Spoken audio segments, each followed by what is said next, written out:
Rugby Championship, the final and deciding game is the Pumas hosting the Springboks in Salta. As I said, it's the deciding game.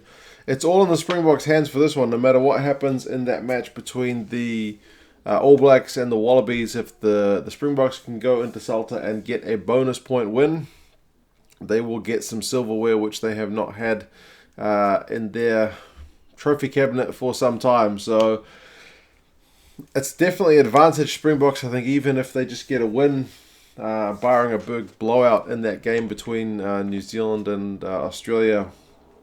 The Boks will still have the advantage, but we're still going to see how that first game goes. I will put the squads in the description so you guys can have a look. You can definitely see the Pumas have gone for a wee bit more in the way of rotation, which I guess is to be expected. And the Springboks, judging by that lineup, I'm pretty sure are pretty keen on getting themselves that trophy because it's a pretty strong lineup. So go over the squads and you guys can let me know your thoughts. So the Pumas have made a few changes. Boffelli comes back in at fullback.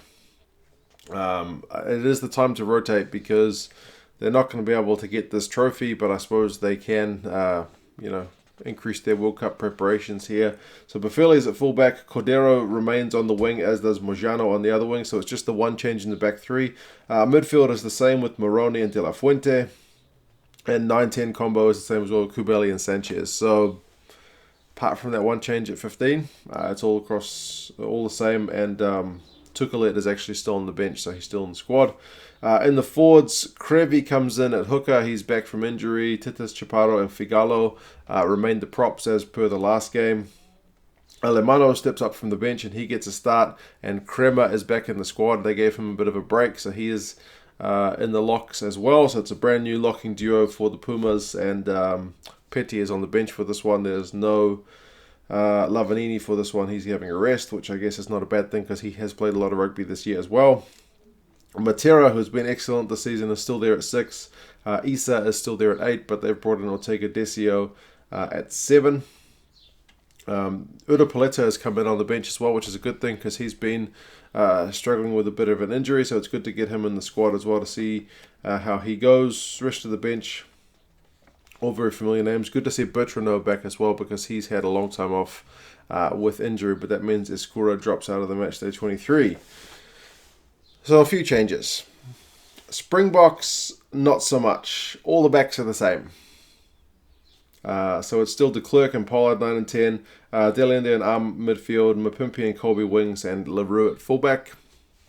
Exactly the same as last week. Well, not last week, but the week before. Last round anyway. The forwards, in terms of the locks and the back row, are exactly the same. So it's still Etzebeth and Mostert, Quacker Smith, Pieter-Steph Dutoy, Dylan Vermeulen, who's captain. It's just the front row that's changed. They've brought in Inyekani, Mbanambi, and Mtawira. So Marks, Kitsoff, and Malherba are the bench. So that is just a straight swap. To be fair, the Springbok scrum looked better, especially when Inyekani got there in that last game. So he really added an impact. I do like Malherba as the scrum guy. He's very consistent, but I thought in that last game, Inyekani added something extra. So you still got the likes of Herschel Yankees on the bench. Frans Steen is there, Jesse Creole, Francois Lowe. Francois Lowe and Herschel Yankees have been, especially in that last game, very influential from the bench. So we'll see if they can kind of keep that up. Francois Lowe, I think, for both the games has really come on and added something to the squad. Last 5 games is actually pretty close. It's 5 to South Africa. 3 to South Africa and 2 to Argentina of the last 5. The average score has been South Africa 31, Argentina 23, so not like a really blown out average scoreline. It is relatively close.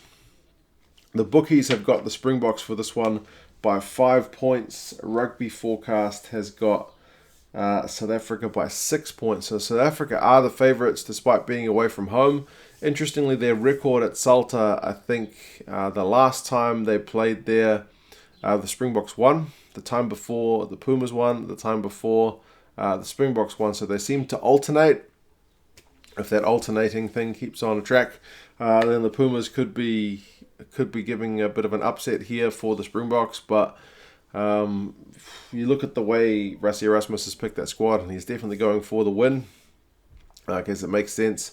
For all that cursed talk about how you can't win the Rugby Championship and the Rugby World Cup, I would say there's nothing quite like winning, and winning a trophy going into a World Cup campaign can only lift the guys' spirits and give them confidence. So I would say, all that stuff is outside of their minds. They just want to get this game done and get a win. So we will see how they go. You guys let me know your thoughts on the squads. How do you think they're going to go? Do you think the Pumas are keen to get an upset here? In terms of the competition, there's not a lot to play for, but surely at home they will want to do the job for their fans.